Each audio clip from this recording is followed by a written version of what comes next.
هستش در پرده خون. بهار آمد بیا تا داد عمر رفته بستانیم. به پای سرو آزادی سر و دستی برافشانیم.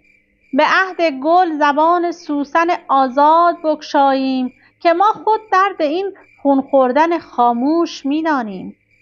نسیم عطر گردان بوی خون عاشقان دارد. بیا تا عطر این گل در مشام جان بگردانیم. شرار ارغوان واخیز خون نازنینان است. سمندروار جانها بر سر این شعله بنشانیم. جمال سرخ گل در غنچه پنهان است. ای بلبل سرودی خوش بخوان که از مژده صبحش بخندانیم. گلی که از خنده اش گیتی بهشت عدن خواهد شد، ز رنگ و بوی او رمزی به گوش دل فرو خوانیم. سحر که از باغ پیروزی نسیم آرزو خیزد، چه پرچم‌های گلگون که اندر آن شادی برقصانیم. به دست رنج هر ناممکنی ممکن شود آری.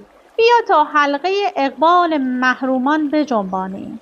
الا ای ساحل امید سعی عاشقان دریاب که ما کشتی در این طوفان به سودای تو میرانیم. دلا در یال آن گلگون گردونتاز چنگانداز مبادا که از نشیب این شب سنگین فرو مانیم.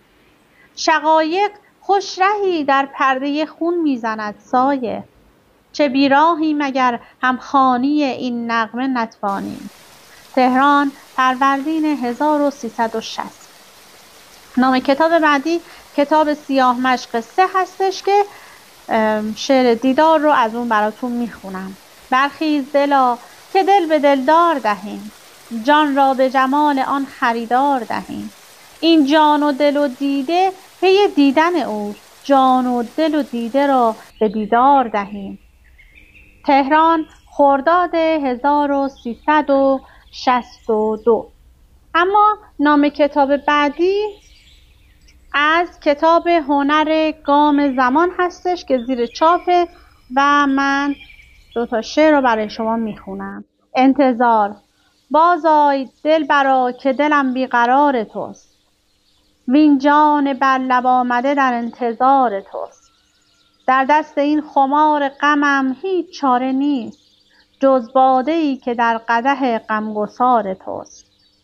ساقی به دست باش که این مست می پرست، چون خم ز پا نشست و هنوزش خمار توست.